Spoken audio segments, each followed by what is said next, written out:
Christy, who is Hold on 1 second. going to be you in can on this pause it call? until we started.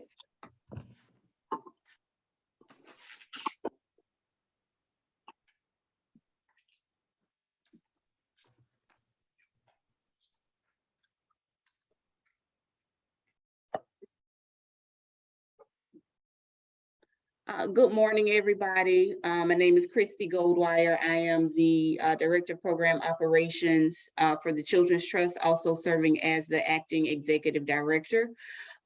This is our second review. It's really an extension of the first review. The review team met, what day was that? What day did we meet?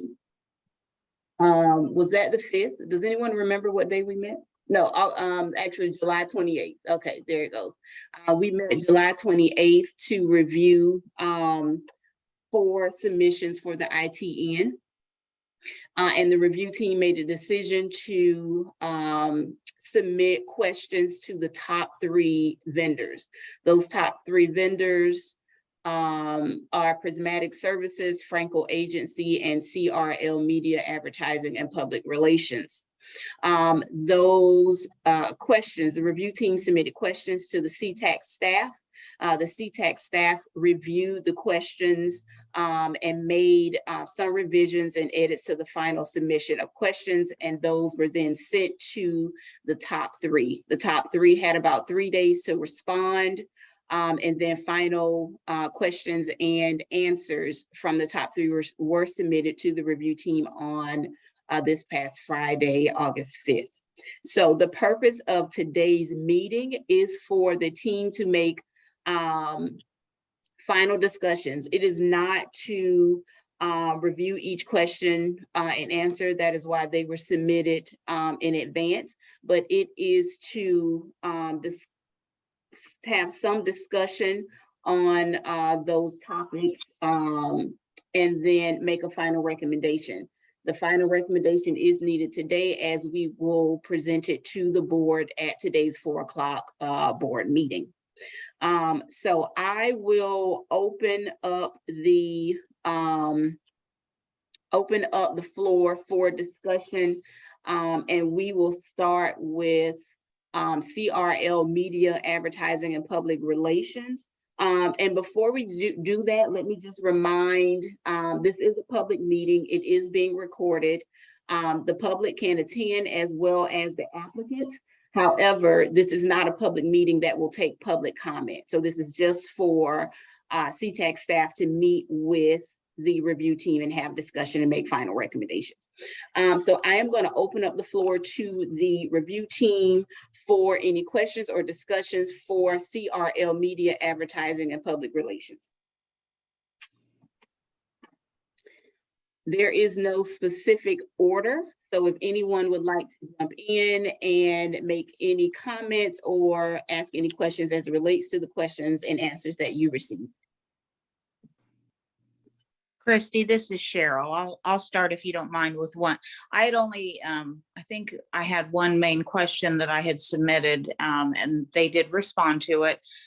When I had read this proposal originally, I had a concern about the number of respondents that they were actually looking to survey. And so that was one of the questions I wanted to know was, what was their intent as far as numbers of community leaders, community residents, that were going to be in each segment of their survey. And their response, if I'm reading this correctly, is they are looking to interview and talk with a total of 105 individuals between 5 focus groups of residents and their virtual individual interviews with key stakeholders and community town halls. So that's still, for me, the number, if we've got a population of about 280,000 Alachua County residents, that we're going to base our listening project on 105.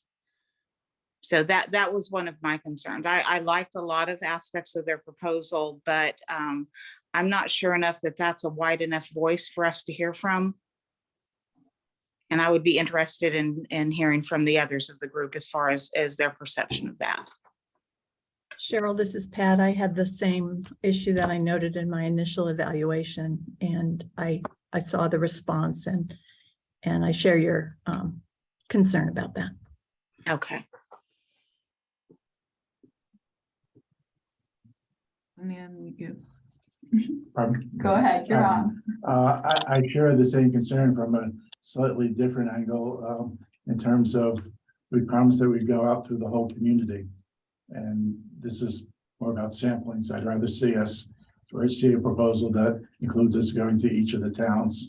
As much time and effort that requires, I think that's something that we promised to the people in part of a listening tour. If you're only touring parts of the county, and parts of the county already feel unlistened to, then I think we should make that extra effort to go to each town and listen to what they have to say.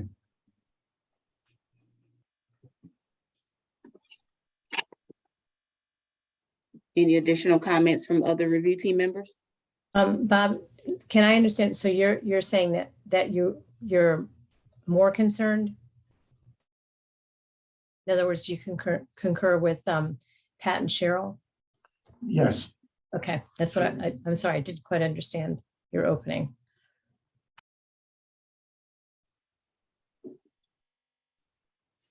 Any additional comments? Okay. We will move on to the next set of questions and answers, and we'll move on to prismatic services. And I'll open the floor to the review team for any discussion, questions, or comments.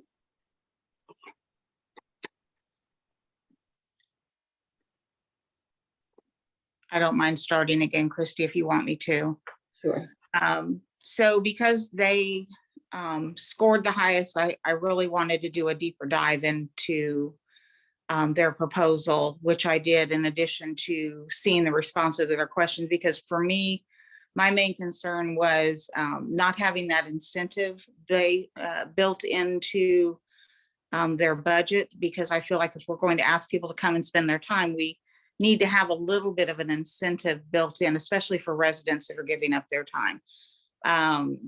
I did appreciate their response that said, they had no problem building that in. They had already in their miscellaneous budget built in refreshments for the in-person meetings.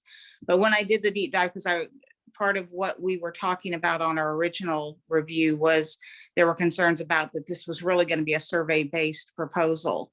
And I don't think that's the case, because when I look at it, it's really, they've got tasks built in and stages built into their proposal. As far as the survey, they said that for every listening project, they begin every project beginning and ending with listening. And so I think for them, they start with a wide swath of a survey just to get a sense for what the community is saying.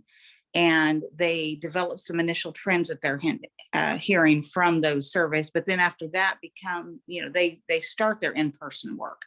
And I think the surveys are to get those initial trends and what people are saying. And then they utilize that to come back and really be able to focus in with the focus groups and the community meetings and those individual surveys that they're planning on conducting. The other thing that I saw in their answers were, as far as, my concern with the numbers and that we're speaking to enough people, whatever the format is.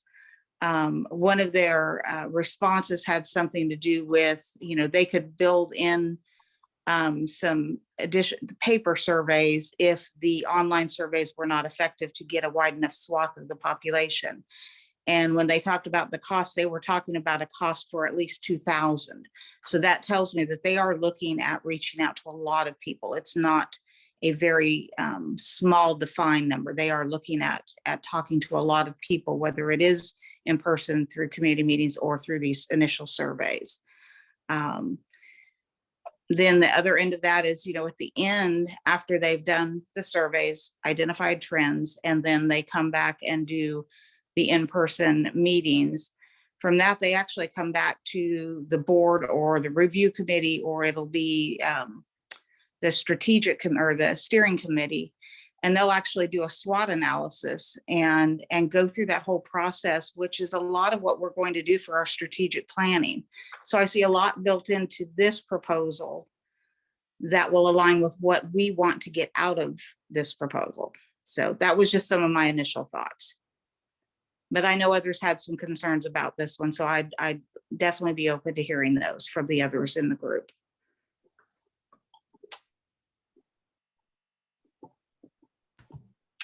So this is Candace. The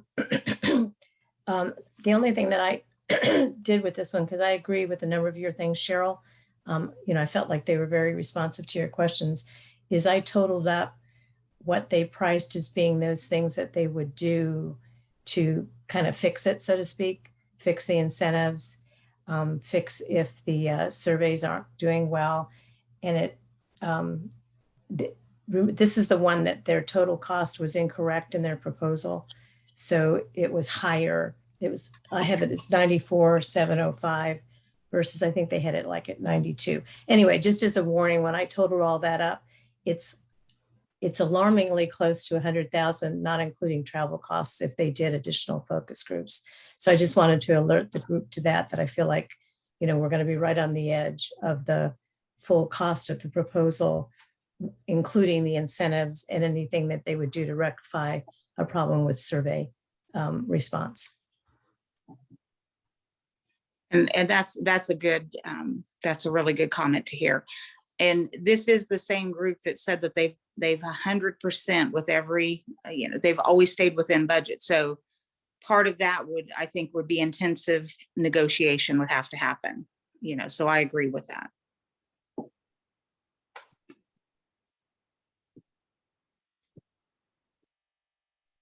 And one of my primary concerns with this prismatic was the lack of incentives and building that out. So I felt like that was really responded to with that. And then my other concern was, would people really feel listened with a survey methodology alone or primary survey methodology? But some of what you explained, Cheryl, that it was going to be sort of based on their feedback and then going back to them a second time where they could feel like they have a second piece and feeling heard and listened to.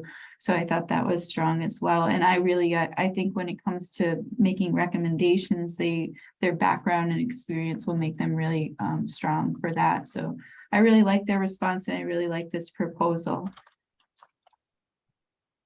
Yeah, I don't have anything additional to add.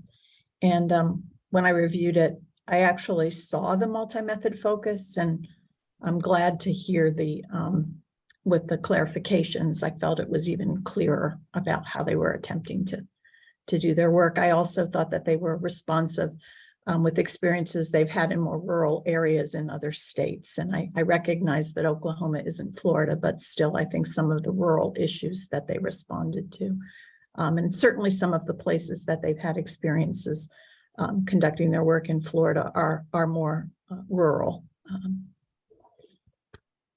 They talked about Osceola, for example, and different areas of Osceola County, as we all know.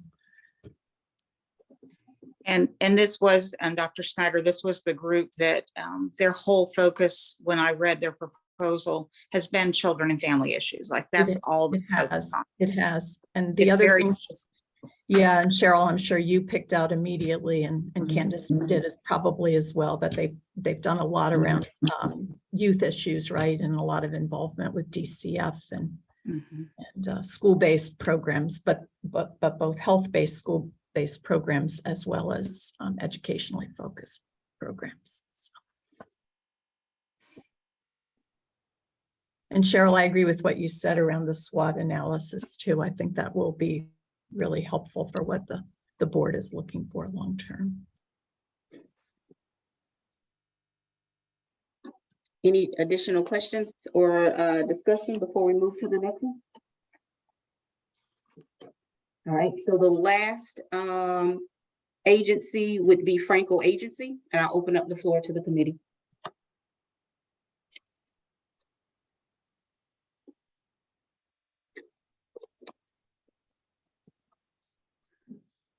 Would anyone like to start? Yeah, Franco, they addressed a lot of the concerns I had about their proposal and their responses.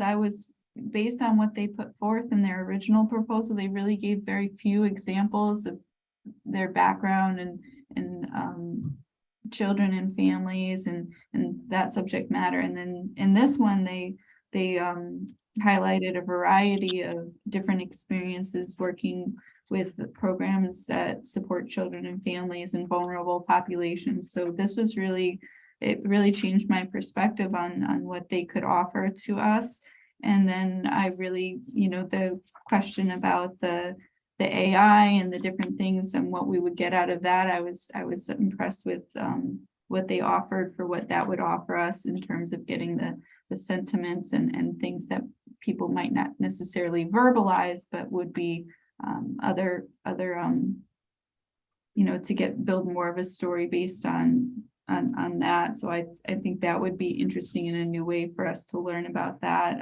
So yeah, I was really, I got a lot more from their second response than their original proposal, where they actually now reading this makes them look like a much stronger candidate for the work. Stay on, please. Okay, go ahead. I was fond of this proposal for the things Bonnie just said, particularly the AI with social media and such. The old saying, where you stand depends on where you sit. I sit in the communications box, and they're offering more communication related feedback of what people are saying and what they're thinking and feeling.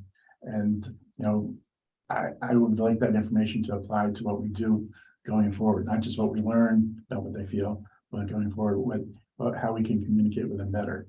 I think that's an important element of that. And they're also Alachua-based, Gainesville-based even. They have experience in specific projects that are about listening, and that's part of the marketing. You'll listen before you talk, and that's sort of what we're doing too. We're not selling marketing, but we're listening before we choose perhaps a different set of programs. So for those reasons, I think it's a very favorable proposal. And that was kind of along the lines of one of my comments, is that they do have a little bit of a hometown advantage, that they, some of their responses on the community itself and the dynamics in the community. I do believe that gives them a little bit of an advantage in that respect. I still look at this, some of their projects still have more of a public relations kind of a feel to them, although I think we could get some of the same kind of information. And again, it would have to do with their survey design and how they were asking the right questions. And I think that would have to be part of the discussion during negotiation. So this is Candace. I'm hearing the points here. I feel like, in my opinion, that some of those interesting, maybe you would call it sophisticated, so to speak, methodologies, AI, et cetera, I feel like they're too expensive for this project. And why I bring that up is that, as we've talked about before, this project is listening face to face in person. I mean, I think that FaceTime is extraordinarily important. Likewise, I agree with Cheryl that although they have done some work in this community, reaching out to families and children, I'm not sure it's in the world that we're looking at. And that experience is fairly limited still, in my opinion. So I think they did a lovely job of responding, but it didn't really allay my concerns about their product. So when I was looking at my scoring, I wouldn't have changed my scoring for this group.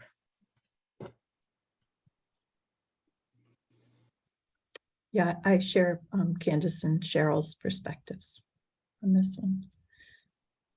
Okay. So we have discussed all of the questions and responses from the top 3 vendors. I'll show you really quickly the final scores. Let me share my screen. Hopefully you all see my screen with the final scores. Okay, I see a few heads shaking. Prismatic had the highest score at 87.13. And as I am listening to the discussion for all three, it sounds like, and you all need to correct me if I am wrong, but it sounds like the overall the team is still moving towards selecting Prismatic as the recommendation. Is that accurate? I think the holistic, if we look at the whole project itself, for me, that would be the way I would go. I think some of the areas that we were concerned about, they have said they're willing to negotiate, building in those incentives and things like that. I think the budget piece that Candace expressed some concern about, that again could be resolved during negotiation. But, we've allowed for $100,000 for this project, so they would have to come in at 100,000 and give us, those pieces that we still need them to, as far as incentives and ensuring their budget meets our total budget. Okay. Any last minute comments? Team is all in agreement that the recommendation would be for Prismatic Services.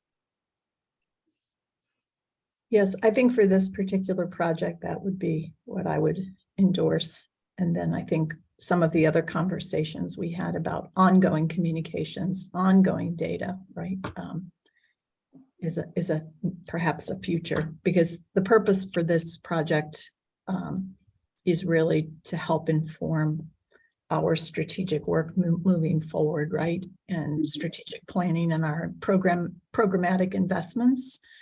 And it seems to me like some of the other proposals that we just spoke about might be appropriate once we have a way to continuously gather data and interface between the programmatic aspect of the trust's work and our communication, bi-directional communication from stakeholders over time. But I think this is much more targeted at this point.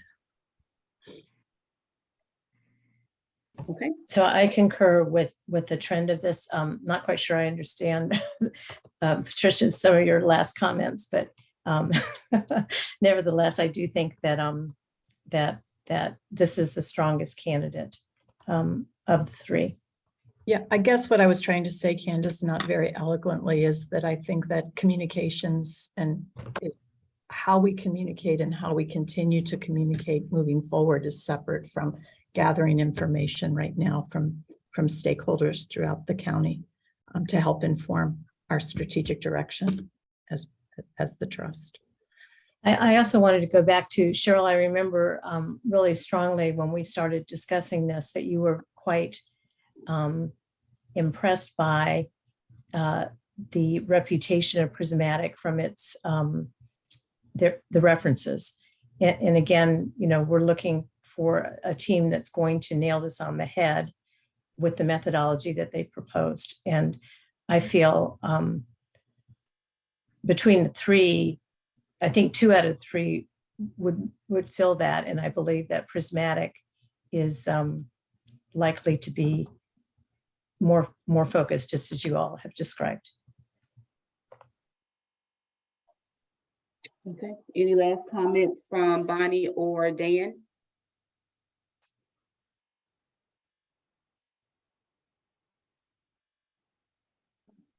No, I think Prismatic's a very strong candidate. I think they would do a good job with this project. And Dan said no comment. Okay. No, Prismatic was my number 2 choice. I'm not upset. Okay. Okay, so that concludes our discussion and review of the application. The staff and I will begin to finalize the funding documentation or funding recommendation forms for the meeting later today. We appreciate you all dedicating your time to this. Candace, did you have a question? Yeah, I do. And I'm sorry, this is a little off topic, although it's within this realm. Some time ago, you asked for us to give additional names to the groups that might be contacted or involved. And I put that on hold with this going a little longer. I do have some additionals to add to that, but I wanted to review the list you gave us. So what's the timeline on our giving that information to you? So you still have plenty of time. I don't need to finalize that until for a few months. So if you need another week or two, I'm perfectly fine with that. Okay, because before you gave me a deadline like at the end of last month, but And this, all of so, this happened, yeah. okay, no, I understand things have changed, but I work on deadlines. So are we talking at the end of this month? Is that better, or September? What clearly would be most useful for you? Can you have that information to me by the 19th? Of this month? Yes. Of this month? Yes, I can. Okay. All right. Thank you. You're welcome. You're welcome. So again, thank you guys so much for dedicating some time to assist us with reviewing the applications. We're looking forward to beginning the contract negotiation after board approval. Many of you serve on the steering committee, and so you'll be receiving updates as we work through the process and working closely with the funded provider as well. So this concludes our meeting, and we surely do appreciate it. And I'll see all of you probably later today at 4 o'clock. Thank you. Bye, everybody. Bye. Bye.